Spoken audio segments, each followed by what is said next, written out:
Freelance & Co, le podcast des talents.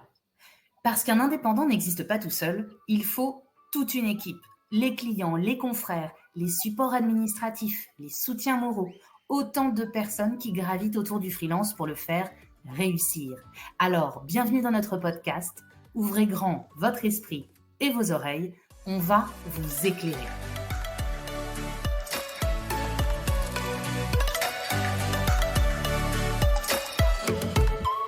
On vous avait dit qu'on allait recevoir régulièrement des gens qui nous inspiraient, des gens avec qui on avait envie de discuter, tout simplement parce que, allez, j'ai envie de dire, ils sont passionnants et qui sont intéressants. Et c'est des gens qui nous font grandir, qui nous nourrissent, qui nous ouvrent peut-être d'autres fenêtres, d'autres manières de voir. Et donc, nous avons la grande chance de recevoir aujourd'hui Lucie Hers. Bonjour Lucie. Bonjour, merci de me recevoir. On a une question toute bête et d'une profondeur et d'une grandeur sans fond. Qui es-tu, Lucie ? Comment tu te définirais ? Comment tu pourrais te présenter ? Ouh là là. Alors, d'abord, je suis maman de deux filles, ce qui n'est pas... ça fait quand même partie de mon identité très claire. Et par ailleurs, je suis, on va dire, accompagnatrice. Je suis coach, consultante. Je préfère dire facilitatrice que formatrice, mais je fais de la formation, définitivement, et en particulier auprès de leaders. Donc, j'accompagne souvent les leaders dans leurs problématiques du quotidien ou juste leur besoin de grandir et de s'ouvrir et de se développer aux besoins de leur entreprise. Si je suis très pragmatique, aider les leaders à grandir, non, tu leur mets pas une paire de talonnettes dans leurs chaussures. Non. Ça veut dire quoi ? Ça veut dire quoi grandir ? Comment tu définirais ce terme-là ? Alors, ça veut dire, il y a des termes un peu clichés, devenir le meilleur d'eux-mêmes, etc. Mais l'aspect de grandir, c'est de se dire qu'ils sont toujours dans leur quotidien, ils sont préoccupés par ce qui se passe, ils sont souvent ultra performants, avec des espaces autour d'eux de croissance. Ils sont pris par leur performance, en fait, pris par leur quotidien, pris par leur service auprès des autres, et ont très rarement le temps de se poser sur eux-mêmes, de voir quelles sont leurs forces, qu'est-ce qu'ils peuvent développer plus, et quels sont vraiment leurs autres points d'excellence, peut-être inexplorés. Alors, j'aime beaucoup cette approche-là parce qu'elle est très révélatrice aussi de la manière dont tu travailles. Là, tu n'es pas en train de dire à des dirigeants, on va identifier vos faiblesses, on va identifier vos points faibles et puis on va essayer de corriger ces points faibles. Toi, tu prends tout dans l'autre sens. Tu prends tout sur, on va identifier vos forces, on va identifier ce qui fait ce que vous êtes pour pouvoir vous permettre de grandir encore plus. C'est le résultat de quoi, ça ? C'est le résultat de quelle sensibilité ? Alors, c'est le résultat sans doute d'une éducation où j'ai été élevée comme ça.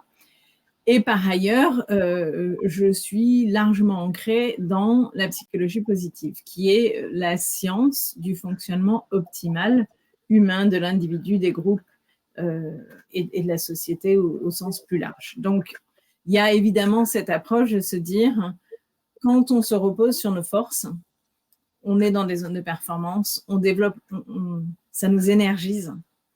Et du coup, on n'est pas en burn-out parce qu'on est absolument en train d'essayer de régler des problèmes. Souvent, quand on se penche sur nos faiblesses, on va jamais être très, très bon. Là où on est mauvais au départ, on va peut-être devenir passable, mais on va jamais devenir excellent. Donc, on met beaucoup d'énergie pour un résultat moyen, alors que développer ses forces peut faire pont au-dessus de ses faiblesses largement. Je crois que c'est Peter Drucker qui disait que le rôle des organisations était de développer des forces telles que les faiblesses ne comptent plus. Et en fait, moi, je tente de faire ça. J'accompagne les personnes pour faire ça au niveau individuel. C'est d'identifier leurs forces, non pas pour nier leurs faiblesses, mais pour trouver d'autres cheminements pour arriver au même résultat. Tu sens que ça, c'est quelque chose qui commence à passer, dans la culture, des professionnels en France? Parce que tu as une expérience qui est internationale aussi. Oui. Donc tu peux sentir les différences. On en est où nous en France sur justement cette idée de dire: «Construisons sur du positif, construisons sur nos forces»? Alors, la question est très bonne parce qu'en effet, il y a eu un décalage et il y a un décalage entre la France et peut-être les pays anglo-saxons et d'autres pays nordiques, au sens un petit peu plus large. Par contre, ça bouge énormément en France. Ces positions-là ont changé. On a un petit peu l'héritage du système scolaire qui nous dit de travailler sur nos faiblesses. C'est pas bon en maths, tu prenais des cours particuliers en maths et tu deviens meilleur en maths. Enfin, c'est un petit peu le. Après, t'es pas très bon en art plastique, ça gêne personne. Sauf que si tu étais très créatif, hein, peut-être que l'art plastique va t'amener vers les maths. Donc, de toute façon, on sait, ça bouge. Deux, toutes les neurosciences sont derrière nous. Parce que un cerveau qui fait l'expérience d'émotions positives, quand on travaille sur nos forces, on se sent plus en confiance, on est plus positif, et plus chargé en neurochimiques qui sont productifs pour la prise de décision, la créativité, la gestion des émotions, etc. Donc, il y a aussi une progression très rapide des neurosciences qui vient seconder tout ce discours-là, qui peut-être à la base, au départ, était pris comme un petit peu le monde des bisounours, même si les bisounours sont rentrés dans le dictionnaire en 2018, je tiens à le dire. Mais on a vraiment une science assez solide derrière qui confirme ça maintenant. Donc, les positions changent et Covid a mis un petit peu tout mis à plat pour ça. Et on réévalue parce que le bien-être au travail est pris beaucoup plus au sérieux maintenant. C'est ce que j'allais dire, ça m'intéresse le fait que tu ailles systématiquement appuyer ton travail et ton approche, sur des recherches, sur des travaux universitaires. On a, alors peut-être est-ce que c'est une spécificité française, je ne sais pas, mais on a besoin aussi d'asseoir, ce que tu nous dis, sur des connaissances scientifiques. C'est pas juste, tu parlais du monde des bisounours où, c'est pas juste toi ton propre ressenti où tu t'es dit: «Ah tiens, si on se parlait gentiment, et si on décidait de se dire des choses agréables plutôt que désagréables». On a vraiment maintenant toute une bibliographie, tout un panel, d'études, de publications qui viennent attester, ce courant-là? Oui, oui, depuis maintenant, la psychologie positive en tant que science existe depuis 1998. Donc, on a 26 années de recherche, certaines longitudinales. Par contre, d'autres domaines qui nourrissent cette science, qui étaient aussi des domaines scientifiques, sont posés depuis bien plus longtemps.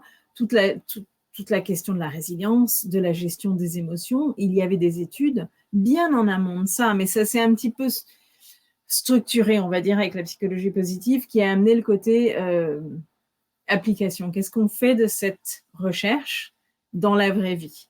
Et de continuer les études, surtout, autour de ça. C'est-à-dire, on prend la recherche, on crée des pratiques, on met en œuvre les pratiques, mais on les évalue et on les réajuste au fur et à mesure. Il y a des ajustements permanents, en fait, à faire. On ne peut pas dire, la science a dit ça, donc on fait ça.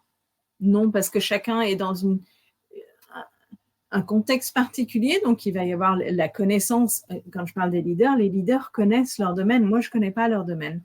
Et comment intégrer ça à leur quotidien, comment amener des choses pour que ça ne soit pas du travail en plus, d'une part, et qu'on prenne les éléments qui soient intéressants pour ces personnes-là. Et ça ne va pas deux personnes, ça va être deux choses différentes. Et ensuite, on continue d'évaluer au fur et à mesure et en permanence avec les changements digitaux. En ce moment, le travail hybride, ça amène énormément de travaux qui continuent, qui se perpétuent. Le coaching digital aussi, c'est un grand domaine de recherche. Qu'est-ce qu'on fait avec l'intelligence artificielle dans le coaching? Enfin, il y a énormément de choses. On est obligé d'y réfléchir. On ne peut pas juste se dire, si on est gentils les uns avec les autres, ça se passera mieux. On sait que ça se passera mieux. Mais comment? Comment il faut le faire, à quelle régularité. La recherche nous dit que si on est trop gentil, si on n'est pas assez critique par moment, eh ben, ça bascule dans l'autre sens, on n'est plus crédible.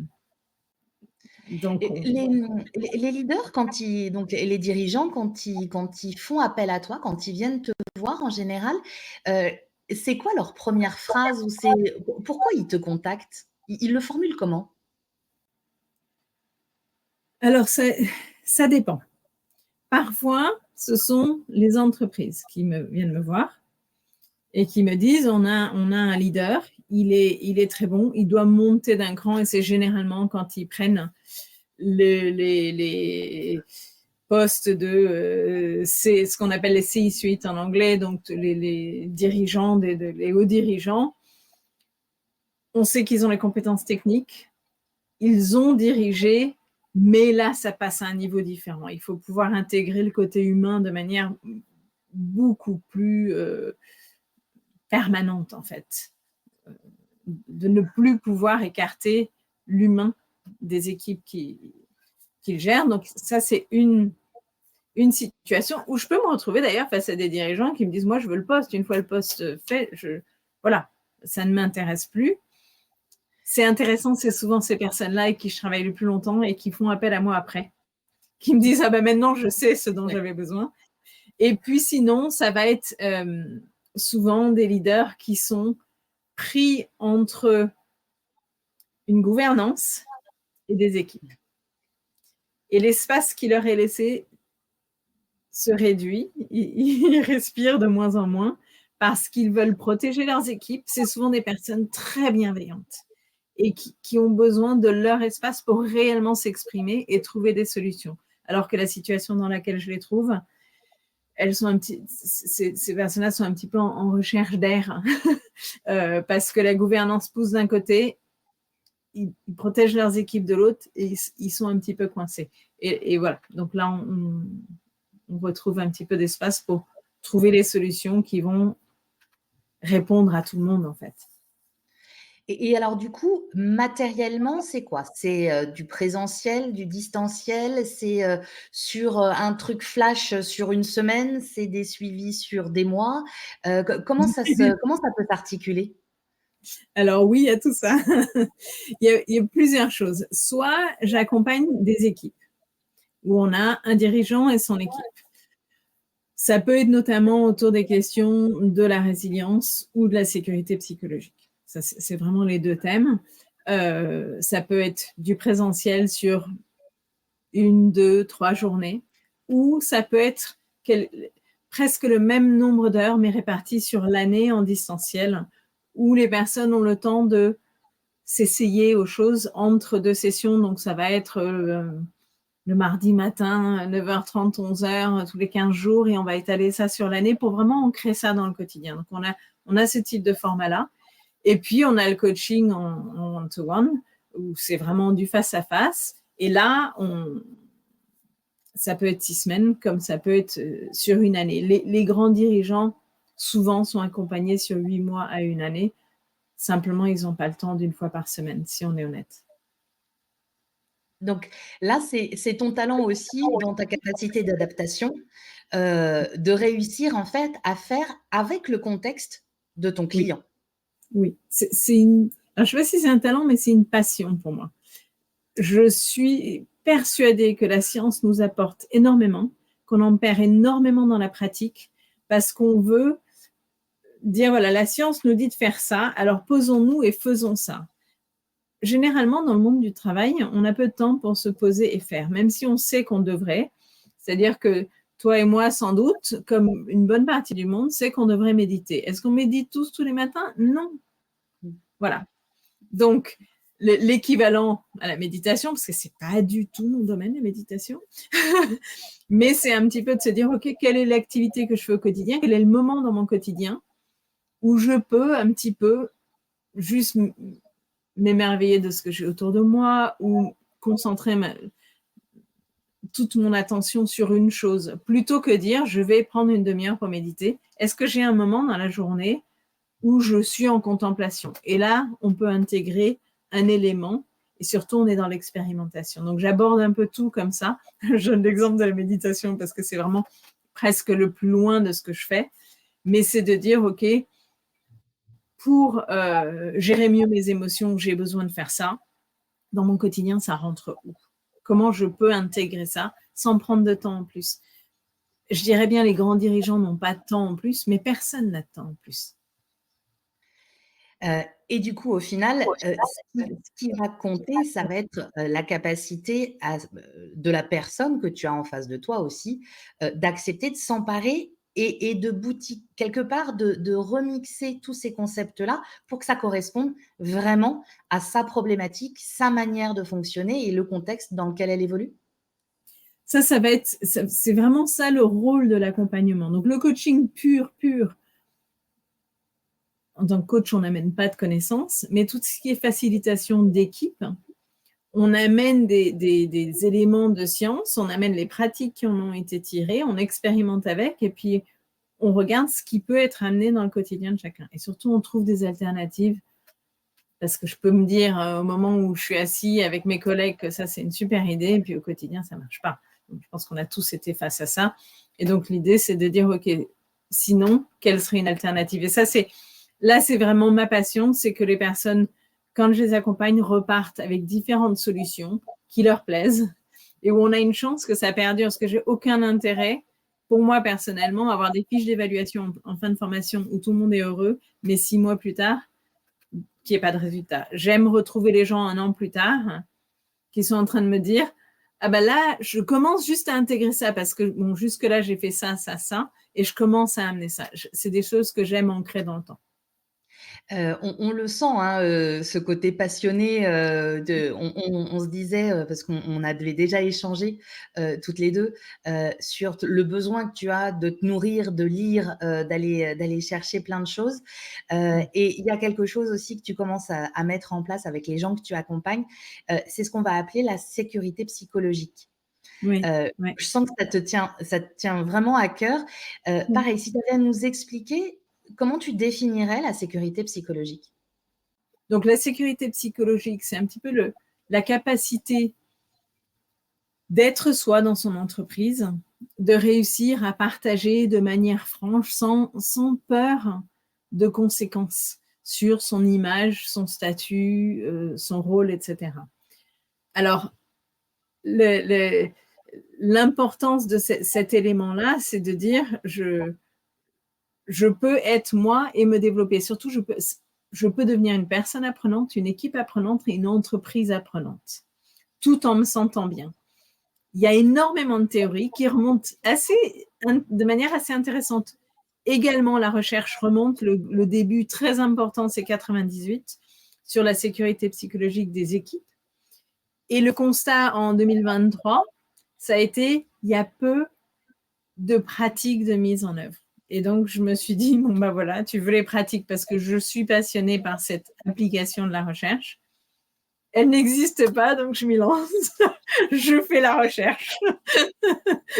Bon, allez, c'est vrai que tu as que ça à faire de tes journées aussi, donc tu t'es dit: «On va rajouter un doctorat, ça va être bien». Ouais, c'est ça. Non, c'est un élément qui me paraît essentiel pour tout le reste.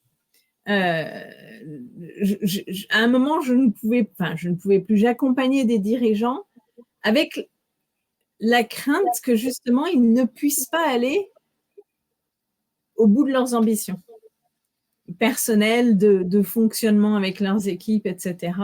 Et puis, j'ai aussi à cœur ce dirigeant qui reste un humain, qu'on voit souvent comme quelqu'un avec du pouvoir, etc., qui reste un humain, à qui on demande de bouger un petit peu sur ses limites, sur ses fonctionnements. Et puis, on le laisse dans un cadre qui n'est peut-être pas sécure pour le faire. Et je me demande bien comment il fait.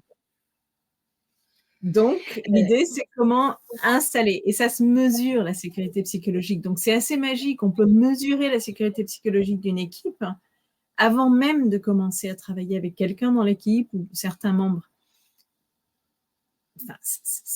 Pour moi, c'est le bonheur. Du coup, on peut se dire, OK, est-ce que l'équipe est prête à accueillir ça? Et après, amener le développement des personnes dans l'équipe, des dirigeants, etc. Est-ce que tu arrives, parce qu'on parlait de la nécessité de la mise en application et de l'appropriation, en Mm. fait, voilà, que OK, j'apporte quelque chose, mais quelque part ça compte pas si les gens après, ne l'utilisent pas ou ne s'en emparent pas. Mhm. Est-ce que toi, tu arrives à appliquer à toi-même tout ce que tu transmets à tes clients? J'essaye et je m'y contrains parfois. Donc justement, la sécurité psychologique, il y a un élément où on pourrait penser que c'est tout le monde est gentil. C'est pas du tout ça. Ça ne veut pas dire qu'on est méchant, attention, mais c'est de créer un cadre qui est sécure, où justement on peut exprimer des différences d'opinion sans que ce ne devienne des discussions de personnes, des reproches, etc. Que ça devienne des opportunités de croissance. D'où le lien avec la résilience qui est quand même, c'est très proche. Et donc, parfois, c'est difficile de faire ce qu'il faut. Et j'ai l'exemple encore la semaine dernière, j'avais une collègue dans une équipe universitaire où je me disais, je ne suis pas sûre de ce qui se passe. Ça aurait été très facile de juste continuer, voilà, rien n'a été dit, mais je me suis dit, si je ne clarifie pas ça, on peut partir sur des interprétations. Donc, je lui ai envoyé, là pour le coup, c'était quelque chose de léger, je lui ai envoyé un petit mail en lui disant, est-ce que tout va bien? Est-ce qu'il y a quoi que ce soit dans mon approche de notre travail ou dans mon comportement qui fait que tu ne te sens pas bien, simplement parce que je t'ai senti pas réceptive et ça m'appartient peut-être. Est-ce qu'on a besoin d'en parler? Et puis elle m'a renvoyé un mail en me disant, en effet, j'ai quelques soucis, aucun lien avec toi. De ta part, ça va bien, ça, on est encore en attente, tout va bien. Mais voilà, ça, tu es au courant, tout va bien. Donc, Ça fait du bien ça. l'étape de se dire, je vais envoyer un mail, je me rends vulnérable, et c'est ça l'accompagnement, et notamment en France, on nous apprend pas à être vulnérable. Il y a des TED magnifiques de Brené Brown là-dessus, qui plaisent énormément aux anglophones. Je sais pas si les Français sont prêts à se dire, pour être un bon leader, pour être un bon dirigeant, voire pour être un bon collaborateur, il faut que je sois capable de me rendre vulnérable. Ça ne veut pas dire que j'amène tous mes problèmes psychologiques au travail, hein. Mais parfois, voilà, on se met la sécurité psychologique, c'est de pouvoir prendre des risques interpersonnels sans crainte de répercussions. Et c'est vraiment ça, c'est ce moment où je m'ouvre, je prends un peu un risque, mais quel soulagement derrière, et ça contribue réellement. Et là, la recherche est derrière à 100%. D'un point de vue performance, innovation, la rétention des talents, le bien-être. Enfin, je peux même pas décliner tous les bienfaits de quand on sait que la sécurité psychologique est en place. Aujourd'hui, là, toi, tu es indépendante. Oui. Si on parle de la manière, du coup, que tu as d'exercer, ton activité, tu dirais quoi? Tu es bien toute seule? Tu es bien indépendante? Tu voudrais être salariée, dans une entreprise? Ce serait quoi ce qui conviendrait à Lucie? Alors, ce qui convient à Lucie, c'est exactement ce que j'ai maintenant. Surtout, je ne voudrais pas être salariée dans une entreprise. J'ai un réel besoin de liberté pour pouvoir continuer parfois à avancer sur des sujets qui me sont chers, qui ne seraient peut-être pas ceux d'une entreprise. Bon, ça, c'est personnel. Si jamais on se retrouve pas, un grand merci à Lucie Hers, pour ces éclairages, qui, moi, personnellement, me rendent optimiste, me rendent positive, me donnent envie d'avouer plein de choses, de dire plein de choses, d'oser dire, plein de choses. Si vous êtes intéressé aussi par les travaux, sur lesquels s'appuie Lucie, vous hésitez pas vous nous mettez un petit message dans les onglets, dans les commentaires, et à ce moment-là, on essaiera d'aller nourrir justement de ressources bibliographiques. Moi, ce que j'ai envie de dire à Lucie, c'est mais j'espère que les dirigeants, ils croiseront ton chemin. J'espère qu'ils sauront que tu es là, et que justement, cette approche de se dire on a tous des forces, ça peut venir nourrir le collectif et surtout, ça va permettre à chacun de trouver sa place et sa juste place dans l'entreprise ou dans la sphère professionnelle. Et ben, c'est sacrément agréable. On se disait, un petit conseil à donner aux gens qui aimeraient se lancer en tant qu'indépendants, tu dirais quoi? Alors, s'ils aiment l'administration, s'ils aiment le système administratif et la paperasse, pas de souci, qui se lancent en indépendant. Mais en tout cas, pour moi, le portage salarial, et notamment au niveau de la formation aujourd'hui, c'est très, très lourd tout seul. Et en tout cas, moi, je ne trouvais plus le temps de faire mon métier, qui est celui d'accompagner, de développer des programmes pour les personnes, etc. Donc, pour moi, le portage salarial, ça a été le bonheur, la solution réelle à tous mes problèmes, parce que d'une part, j'ai toute la partie administrative, que ce soit du quotidien ou autour des formations, Calliope, Datadog, tout ce cheminement qu'on a vécu. Et par ailleurs, le fait d'être en présence d'autres personnes qui font le même métier, d'être accompagné sur les métiers qu'on ne connaît pas, et puis d'avoir des collègues, des personnes avec qui échanger de sujets connexes, justement de grandir ensemble. Donc pour moi, le portage salarial, c'est réellement la solution. Maintenant, si on est fan d'administration, pourquoi ne pas être à son propre compte? Est-ce que tu as une page LinkedIn? Où est-ce qu'on peut te retrouver si jamais on veut en apprendre plus sur toi? Sur le site des talents, parce que mon profil y est, les différentes formations que j'anime y sont. Et puis, je suis trouvable sur LinkedIn aussi, Lucie Hers, tout simplement. Bon, bah, ça marche. On discuterait encore des heures, Lucie, mais je te libère, je te laisse le temps, d'aller t'occuper aussi et d'accompagner, comme tu le fais, les dirigeants et les entreprises. Merci beaucoup pour ce moment. Au plaisir de rééchanger avec toi et puis j'ai envie de dire, ouais, Merci en tout cas. c'est que du positif. Allez, ça marche. À bientôt, Lucie. À très vite. Merci. Et n'hésitez pas, vous commentez, vous likez, vous laissez tous vos commentaires dans ce qui suit ce podcast. On se fera un plaisir d'y répondre. Freelance & Co, c'était le podcast des talents et on vous dit à très vite.